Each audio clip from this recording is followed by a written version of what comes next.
Hello friends, welcome back to Judiciary Cracker. आज के video में हम डिस्कस करेंगे res gestae and circumstantial evidence, यानी सेक्शन 6 ऑफ एविडेंस एक्ट आज हम डिस्कस करने वाले हैं।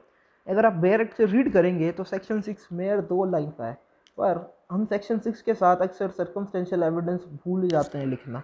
मेंस में भी क्वेश्चंस पूछे जाते हैं सेक्शन 6 को लेके, तो हम सोचते हैं 2 लाइन का तो सेक्शन है, 4 इलस्ट्रेशन दिए हुए हैं, तो वो करने से आपको आंसर नहीं मिलता है जब तक आप doctrine of res gestae plus circumstantial evidence उसके साथ लिंक अप करके नहीं लिखते हैं। तो वीडियो को स्टार्ट करने से पहले मैं आपसे रिक्वेस्ट करूंगा, चैनल को सब्सक्राइब कर लीजिए और बेल आइकन पर ज़रूर प्रेस करिए। चलिए देखते हैं सेक्शन 6 क्या बोलता है। Relevancy of facts forming part of same transaction. क्या मतलब हुआ? ऐसे फैक्ट जो खुद फैक्ट इन इशू नहीं है, यानी खुद डिस्प्यूटेड फैक्ट नहीं है, पर डिस्प्यूटेड फैक्ट इन इशू से इस तरीके से कनेक्टेड है कि वो एक सेम ट्रांजैक्शन एक सीरीज फॉर्म कर रहे हैं। चाहे वो ट्रांजेक्शन्स, चाहे वो फैक्ट अलग अलग टाइम पे अकर हुए हो, अलग अलग प्लेसेस पे अकर हुआ, कोई फ़र्क नहीं पड़ता इस चीज़ से कि उसकी प्लेस ऑफ अकरेंस क्या है, प्लेस ऑफ टाइम क्या है अकरेंस का। पर वो सारे फैक्ट्स जो फैक्ट इन इशू को एक सेम ट्रांजेक्शन में जा रहे हैं इन्फ्लुएंस ड्रॉ करवाने के लिए, वो सारे के सारे फैक्ट्स, वो सारे के सारे ट्रांजेक्शन्स रेलेवेंट होंगे। फिर से समझना, सेक्शन 6 क्या कहना चाह रहा है कि फैक्ट्स जो खुद तो फैक्ट इन इशू नहीं है, यानी इनको क्या बोलेंगे, हम रिलेवेंट फैक्ट्स बोल सकते हैं। यानी फैक्ट्स जो खुद फैक्ट इन इशू नहीं है पर फैक्ट इन इशू से इस तरीके से कनेक्टेड है कि वो एक सेम ट्रांजेक्शन यानी सीरीज ऑफ ट्रांजेक्शन, एक चेन बना रहे हैं। चाहे वो ट्रांजेक्शन डिफरेंट टाइम पे अकर हो, डिफरेंट प्लेसेस पे अकर हो, irrespective of the time and place of occurrence, those facts are relevant. तो ऐसे जो भी सीरीज ऑफ ट्रांजेक्शन्स बनती है ना, इसे हम क्या बोलते हैं, रेस जेस्टे टर्म देते हैं। जो सीरीज ऑफ ट्रांजेक्शन बनती है ना, इसे हम रेस जेस्टे टर्म देते हैं।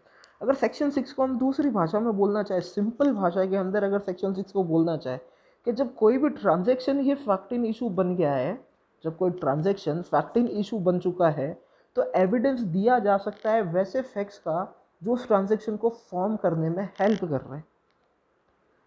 फिर से समझिए, दूसरे वर्ड्स में, इसी वर्ड में, सेक्शन 6 तो नॉर्मल कह रहा है ऐसे फैक्ट्स जो खुद फैक्ट इन इशू नहीं है पर फैक्ट इन इशू से इस तरीके से कनेक्टेड है कि एक सीरीज बना रहे हैं सेम ट्रांजैक्शन की, चाहे वो कहीं पे भी अकर हुए हो, कितने डिफरेंट टाइम पे भी अकर हुए तो भी रिलेवेंट है। इसी को हम इजी लैंग्वेज में अगर करना चाहे कि जब कोई transaction he fact in issue है, तो ऐसे ट्रांजैक्शंस जो ऐसे फैक्ट्स जो इस ट्रांजैक्शन को बना रहे हैं, फॉर्म कर रहे हैं, वो सारे के सारे फैक्ट्स भी रिलेवेंट हो जाएंगे, सेम ट्रांजैक्शन के अंदर कवर हो जाएंगे, रिलेवेंट हो जाएंगे, चाहे वो ट्रांजैक्शन डिफरेंट टाइम पे अकर हुआ, डिफरेंट प्लेस पे अकर हुआ। इन्हीं को, जैसे मैंने अभी कहा था, इनको क्या बोलते हैं, doctrine of res gestae, doctrine of res gestae. अब रेस जेस्टे का मतलब क्या हुआ? कोई भी चीज़ जो कोर्स ऑफ ट्रांजेक्शन के अंदर अकर हुई है। Res gestae means things done in the course of transaction. अब रेस जेस्टे का एक इन्फ्रेंस अगर ड्रॉ करें, क्या बोलता है, ये वो एक्ट्स होते हैं, ये वो ट्रांजेक्शन होते हैं जो खुद के बारे में खुद बताते हैं। These are the acts talking for them self. बल्कि ये वो एक्ट्स इंक्लूड नहीं किए गए जो पीपल, जो लोग बताते हैं एक्ट्स के बारे में, नहीं। रेस जेस्टे में सिर्फ वो ट्रांजेक्शन्स इंक्लूड किए गए हैं जो खुद ट्रांजेक्शन्स के बारे में, अपने बारे में खुद स्पीक कर रहे हैं, बता रहे हैं। वो सारे ट्रांजेक्शन्स रेस जेस्टे में आएंगे, ना कि लोगों के ओपिनियन क्या है, लोग क्या बोल रहे हैं, वो इंक्लूड नहीं होगा। अब चलिए एक बार रेस जेस्टे को थोड़ा आगे बढ़ाने से पहले एक इलस्ट्रेशन देख लीजिए सेक्शन 6 में कि कैसे फैक्ट्स रिलेवेंट होंगे, नहीं होंगे। एक एग्जांपल ले लीजिए, बेस्ट है।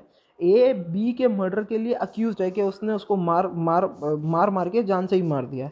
अब जो भी ए और बी ने कहा है, उसको हाथापाई उनकी लड़ाई होते वक्त, और जो भी आजू बाजू के लोगों ने सुना है या उसको मारने से पहले, बिल्कुल इमीडिएट पहले या इमीडिएट बाद में जो भी कहा गया, ये सारे एक सीरीज बनाती है, सेम ट्रांजेक्शन शो कर रहा है, तो ये सारे के सारे रिलेवेंट फैक्ट होंगे।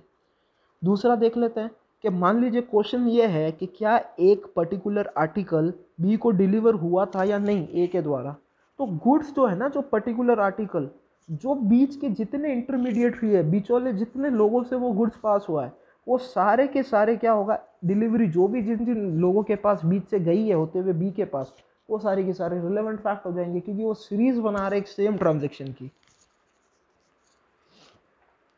अब देखते हैं कि यहाँ पे सेक्शन 6 के लिए एक इम्पॉर्टेंट बात है, जैसे हमने कहा ना स्टेटमेंट या ट्रांजेक्शन्स होने चाहिए वो रिलेवेंट होंगे, वो रिलेवेंट तभी होंगे, ये एसेंशियल है, ध्यान रखना जो पॉइंट मैं अब बोलने जा रहा हूँ कि ये फैक्ट रिलेवेंट तभी होंगे जब वो कंटेम्पोरेनियस होना चाहिए और इमीडिएट होना चाहिए। एक और वर्ड जोड़ लो, कंटेम्पोरेनियस और इमीडिएट होना चाहिए। इसका क्या मतलब हुआ कि या तो वो जब एक्ट हो रहा है उस वक्त बोले गए हो वो फैक्ट्स या ट्रांजेक्शन उस वक्त हुए हो, या इमीडिएटली बिफोर या उसकी अकरेंस की जस्ट बाद हुआ गया हो। ध्यान रखना कंटेम्पोरेनियस मतलब क्या, during the act, during the transaction और इमीडिएटली बिफोर या इमीडिएटली आफ्टर द ट्रांजेक्शन। आप सिर्फ दो वर्ड निकालिए। अगर सेक्शन 6 के अंदर रिलेवेंसी लाने के लिए आपका एक्ट कंटेम्पोरेनियस और इमीडिएट होना चाहिए, नहीं तो आप कंफ्यूज हो जाओगे बाद में प्रीवियस और सब्सिक्वेंट कंडक्ट को लेके। इसीलिए यहाँ वर्ड यूज़ किया गया immediate, immediate after the occurrence of the act. अब इसका एग्जांपल ले लीजिए आपको इस बात को इजीली समझने के लिए कि ए भागते हुए जा रहा है सड़क पे कि बी ने उसे चाकू मारा है, चाकू गोदा है, तो ये तो रिलेवेंट फैक्ट है ही है क्योंकि ये इमीडिएटली आफ्टर द अकरेंस है। उसको जैसे ही ए ने बी को स्टैप किया वो भागते हुए स्ट्रीट पर जा रहा है ये बोलते हुए, चिल्लाते हुए कि ए ने उसे स्टैप किया है। पर अगर यही स्टेटमेंट वो ड्यूरिंग कोर्स ऑफ इन्वेस्टिगेशन देता है तो ये सेक्शन 6 के अंदर रिलेवेंट नहीं होंगे, दूसरे सेक्शन के अंदर वो स्टेटमेंट रेलेवेंट हो जाएंगे, पर सेक्शन 6 में नहीं होंगे क्योंकि वो इमीडिएट नहीं है। ठीक है फ्रेंड्स, क्लियर रखना पॉइंट। सेक्शन 6 का एसेंशियल यही है, रेस्ट जस्टिस लगाने के लिए, सेम ट्रांजेक्शन में फैक्ट प्रूव करने के लिए कि फैक्ट जो है वो कंटेम्पोरेनियस होने चाहिए और इमीडिएट होने चाहिए। अगर ये दोनों चीज़ें नहीं हैं तो सेक्शन 6 के अंदर वो फैक्ट आप प्रूव ही नहीं कर सकते। अब जो बात एक हमने आगे अभी बोली थी कि ये जो स्टेटमेंट है ये स्टेटमेंट ऑफ फैक्ट होने चाहिए, स्टेटमेंट ऑफ ओपिनियन नहीं होने चाहिए। यानी ये ऐसे फैक्ट्स है जो खुद की बात खुद बताते हैं, ना कि कोई पर्सन के ओपिनियन सुन के बताते हैं। एग्जाम्पल ले लीजिए कि विटनेस ने एक इंसिडेंट विटनेस किया, देखा कि कुछ ऑफेंस कमिट हुआ या कुछ इंसिडेंट कमिट हुआ, वो इमीडिएटली पुलिस स्टेशन जाता है और एफआईआर फाइल करता है। तो ये सेक्शन 6 के अंदर रिलेवेंट पार्ट हो गया है, एक सेम ट्रांजेक्शन फॉर्म कर रहा है। मैंने यहाँ आज मेरे घर के बाहर कुछ इंसिडेंट देखा, लोग मार पिटाई कर रहे थे, मैं सीधा पुलिस स्टेशन गया उस इंसिडेंट को देखने के बाद और मैं एफआईआर लॉन्च करवाता हूँ, तो वो क्या हुआ, वो सीरीज बन गई एक सेम ट्रांजेक्शन की। तो ये रिलेवेंट होगा, ये स्टेटमेंट ऑफ फैक्ट है जो मैंने देखा है, करा है, ना कि मेरा ओपिनियन जो मैंने किसी से सुन के मैंने एक ओपिनियन डिराइव करके बोला है, नहीं। अब डॉक्ट्रिन ऑफ रेस जस्टिस जो है ये थोड़ा सा एक्सेप्शन है कि डॉक्ट्रिन ऑफ रेस जस्टिस जो है हेयर से एविडेंस पे भी लागू होती है, क्योंकि हेयर से एविडेंस को ऑलरेडी हम गुड एविडेंस नहीं मानते। ये क्या हुआ था, आर वर्सेस फॉस्टर के केस के अंदर इसको इंक्लूड किया गया था। आर वर्सेस फॉस्टर के केस में क्या था, क्या विटनेस ने जो थी एक स्पीडिंग व्हीकल ही देखा था जाते हुए सड़क पे, पर एक्सीडेंट नहीं देखा था। यानी ओवर स्पीडिंग व्हीकल को जाते हुए देखा पर एक्सीडेंट नहीं देखा। पर जिसको चोटें आई थी, जो इंजर्ड पर्सन था, उसने एक्सप्लेन किया कि एक्सीडेंट किस तरीके से हुआ, किस तरीके के नेचर का था। तो जो पर्सन ने देखा है, एक्सीडेंट नहीं देखा, उसको अलाउ किया गया था कि जो भी डिसीज़ ने उसे कहा है, जो भी नॉलेज उसने डिराइव की है, वो उसका एविडेंस दे कि ये रेस जस्टिस का पार्ट फॉर्म कर रहा है। हालांकि एक तरीके से रेस जस्टिस का पार्ट फॉर्म नहीं कर रहा है, ये हेयर से एविडेंस हो गया। अभी जैसे हमने कहा ऊपर बात करी थी कि स्टेटमेंट ऑफ फैक्ट होना चाहिए, ओपिनियन नहीं होना चाहिए, पर कोर्ट ने इसे अलाउ किया था being the part of res justice. अब हम देखेंगे, अब सेक्शन 6 हमें इतना पढ़ने के बाद क्या समझ में आया कि सेक्शन 6 ओवरऑल जो बात करता है वो सर्कमस्टेंशियल एविडेंस की ही बात कर रहा है। वो सर्कमस्टेंसेस को प्रूव करने की हम कोशिश कर रहे हैं कि हम सर्कमस्टेंसेस को प्रूव कर देते हैं तो अक्यूज को हम गिल्टी ठहरा देते हैं। क्या होता है कि एविडेंस एक्ट के अंदर एक तरीके से दो टाइप के एविडेंस होते हैं, एक होता है डायरेक्ट एविडेंस, एक होता है इनडायरेक्ट एविडेंस। अब डायरेक्ट एविडेंस तो विटनेस से हम देखा नहीं है कुछ होते हुए करते हुए, तो हम कैसे बोलेंगे इंसिडेंट जब होते हुए ही, जो फैक्टिंग इशू है वो तो होते हुए ही या देखा नहीं है विटनेसेस वगैरह या कोई डायरेक्ट टेस्टिमनी नहीं है, तो डायरेक्ट एविडेंस जब अवेलेबल नहीं होता है तो इनडायरेक्ट एविडेंस के बेसिस पे कन्विक्शन हो जाता है।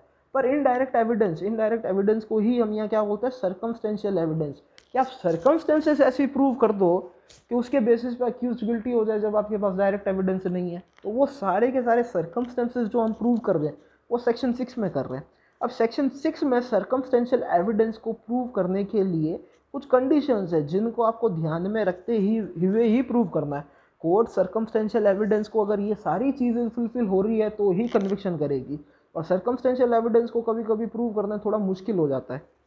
चलिए देखते हैं क्या है सर्कमस्टेंशियल एविडेंस। मतलब क्या हुआ, जैसे हमने टाइप्स ऑफ एविडेंस पार्ट 1 में देखा था कि सर्कमस्टेंशियल एविडेंस होता है विटनेस की टेस्टिमनी फैक्ट इन इशू को लेके नहीं पर रिलेवेंट फैक्ट्स को लेके विटनेस की टेस्टिमनी होती है, जिससे फैक्ट इन इशू पे इन्फ्रेंस ड्रॉ किया जाता है। सर्कमस्टेंशियल एविडेंस क्या हुआ, वो सारे रिलेवेंट फैक्ट की टेस्टिमनी विटनेसेस के द्वारा जो फैक्ट इन इशू पे एक इन्फ्रेंस ड्रॉ करवाने में हेल्प करती है। अब सर्कमस्टेंशियल एविडेंस के लिए एक बात आप दिमाग में बैठा लीजिए कि ये एक तरीके से चेन होनी चाहिए सारे इंडिपेंडेंट एविडेंस की, अनब्रोकन। अगर बीच से ब्रोकन है, कोई कड़ी लिंक में मिसिंग है, तो सर्कमस्टेंशियल एविडेंस आपका नहीं कहलाएगा, इसके बेसिस पे कन्विक्शन नहीं होगी। यानी क्या होना चाहिए सर्कमस्टेंशियल एविडेंस, ये इंडिपेंडेंट एविडेंस की एक ऐसी चेन होनी चाहिए जो ये प्रूव करे कि ये काम सिर्फ अक्यूज्ड ने ही किया है। समझ गया? एक अगर हम शॉर्ट में बोला जाए तो सर्कमस्टेंशियल एविडेंस होना चाहिए स्पाइडर वेब की तरह, मकड़ी के जाले की तरह। ऐसे सर्कमस्टेंसेस होनी चाहिए मकड़े के जाले की तरह कि वो अक्यूज्ड को बच के उससे जाने ही ना दे, जाल में फंसा दे। अब इसकी कंडीशंस देखते हैं हम, 4 कंडीशंस। पहली कंडीशंस ये है कि सर्कमस्टेंसेस, यही इंपॉर्टेंट है, इसी को घुमा फिरा के अलग अलग इजी तरीके से बात की गई है। ये क्या है कि सर्कमस्टेंसेस ऐसी होनी चाहिए जिसे कंक्लूजन ड्रॉ किया जाए, फुल्ली एस्टेब्लिश किया जाए, और वो कंक्लूजन कैसा हो, कंक्लूसिव नेचर का होना चाहिए। कंक्लूजन सर्कमस्टेंसेस से जो हम कंक्लूजन निकालते हैं वो फुल्ली एस्टेब्लिश होना चाहिए, यानी डाउट नहीं होना चाहिए और अपने आप में कंक्लूसिव नेचर का होना चाहिए।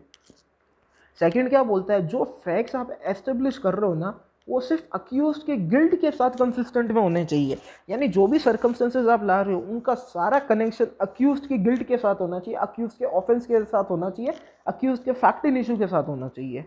अब और तीसरा पॉइंट हम कहते हैं कि सर्कमस्टेंसेस जो होता है वो सारी पॉसिबिलिटी एक्सक्लूड कर देनी चाहिए कि अक्यूज्ड के अलावा ये काम किसी और ने किया ही नहीं होगा, ये काम सिर्फ और सिर्फ अक्यूज्ड ने किया होगा और किसी ने नहीं किया होगा। यानी क्या कह रहे हैं कि हम, ये कंक्लूसिव नेचर का होना चाहिए, फुल्ली एस्टेब्लिश होना चाहिए कंक्लूजन कि ये काम सिर्फ अक्यूज ने किया। और फोर्थ, चेन ऐसी होनी चाहिए कि वो अक्यूज को ग्राउंड ऑफ इनोसेंस दे ही ना, कोई ग्राउंड ही ना बचे अक्यूज को इनोसेंस मानने का, इनोसेंट प्रिज्यूम करने का। यानी सर्कमस्टेंसेस प्रूव करनी चाहिए अक्यूज का गिल्ट बियॉन्ड रीजनेबल डाउट, यानी ग्राउंड ऑफ इनोसेंस उसके पास बचना ही नहीं चाहिए। सर्कमस्टेंशियल एविडेंस को हम फिर सम अप करते हैं 4 पॉइंट के अंदर। सर्कमस्टेंशियल एविडेंस होता है, circumstantial evidence is category of an indirect evidence. इसके अंदर विटनेस रिलेवेंट फैक्ट की टेस्टिमनी देता है जो फैक्ट इन इशू को इन्फ्रेंस ड्रॉ करने में हेल्प करता है। सर्कमस्टेंशियल एविडेंस ऐसे होने चाहिए जो एक कंक्लूजन ड्रॉ करे, फुल्ली कंक्लूजन ड्रॉ करे सर्कमस्टेंसेस के निकाल के, और कंक्लूसिव नेचर का होना चाहिए जो भी कंक्लूजन हम ड्रॉ करें। इसका मतलब क्या हुआ कि जो भी फैक्ट्स हम एस्टेब्लिश कर रहे हैं वो सिर्फ अक्यूज के गिल्ट के साथ कंसिस्टेंट होने चाहिए, और सारी पॉसिबिलिटी रूल आउट करनी चाहिए कि कोई इनोसेंट पर्सन या कोई अदर पर्सन इस एक्ट को कर ही नहीं सकता, इन्वॉल्व ही नहीं है। साथ में अक्यूज का कोई भी ग्राउंड, इनोसेंस का ग्राउंड वो बीचे छोड़े ही ना। यानी अक्यूज को सर्कमस्टेंसेस ऐसी है, मकड़ी के जाले की तरह उसको फंसा के रखा है, कोई चीज़ उसके हथियार, कोई वेपन उसके पास नहीं छोड़ा है अपने आप को बचाने के लिए, कोई शील्ड नहीं है उसके पास अपने आप को बचाने के लिए। तो ये था फ्रेंड्स सेक्शन 6 एविडेंस एक्ट का। उम्मीद करता हूँ आपको पसंद आया होगा। सेक्शन 6 इंपॉर्टेंट है, डॉक्ट्रिन ऑफ रेस जेस्टे इसी के अंदर है। अगर मेंस में क्वेश्चन आता है तो आपको सिर्फ 2 लाइन का आंसर, सेक्शन नंबर और 4 इलस्ट्रेशन लिख के सॉल्व, आंसर कंप्लीट नहीं होता है आपका। आपको सेक्शन 6 के साथ डॉक्ट्रिन ऑफ रेस जेस्टे भी समझानी है, प्लस सर्कमस्टेंशियल एविडेंस का लिंक अप करके आपको आंसर लिखना है। चलिए, that's all for the day, have a good day. और फ्रेंड्स, साथ ही एक पॉइंट और इम्पॉर्टेंट चीज़, आपको एविडेंस पे कौन कौन से टॉपिक पे स्पेसिफिक वीडियो चाहिए आप वो भी मुझे कमेंट सेक्शन में ज़रूर बताइए। हम आपके लिए इंपॉर्टेंट कॉन्सेप्ट्स पे वीडियो लेके आ रहे हैं, क्योंकि ये कॉन्सेप्ट सीरीज़ है। अगर आपको कोई टॉपिक ऐसा है जो समझ में नहीं आया, कॉम्प्लिकेटेड लगता है, तो वो सेक्शन नंबर आप कमेंट में ज़रूर बताइए, हम उस पर भी स्पेसिफिक वीडियो लेके आएंगे। चलिए, thank you, have a good day, that's all for the day. Video पसंद आया तो आप वीडियो को ज़रूर लाइक करिए, शेयर करिए। Thank you so much.